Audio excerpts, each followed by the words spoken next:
My name is Jack, and this is what I look like. I drew this sketch of myself yesterday. I always liked art, but when I was 12 years old, I was not the artist that I wanted to be. I wanted to have an artist hand, which means a more fluid art style where your ideas flow from the pen to the paper as quickly as they come to your head.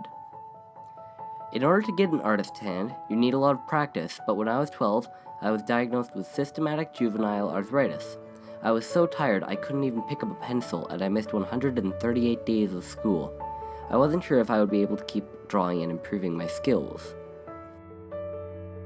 One night after I finished a water polo game, I noticed a rash on my legs.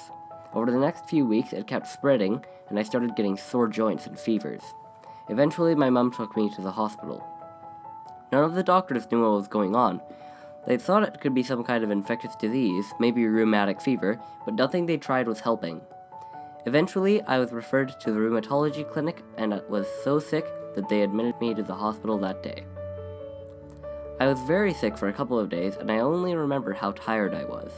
My parents helped me keep my spirits up. They are both artists. My dad was a film director and is now a sculptor of metal and wood, and my mom is a painter. They knew how important drawing was to me, and they brought me my sketchbooks and paper.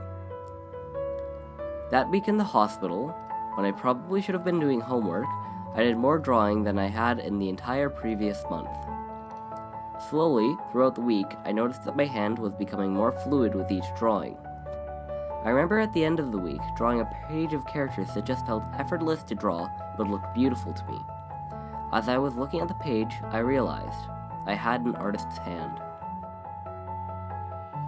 Over the next few years, my arthritis slowly began to get better, and I have been drawing up a storm. I was commissioned to draw the donor report for the Alberta Children's Hospital Foundation. I started painting at the art and arthritis workshops at the hospital and at home with my mom. I've been writing stories and developing many characters for comic books that I want to illustrate someday.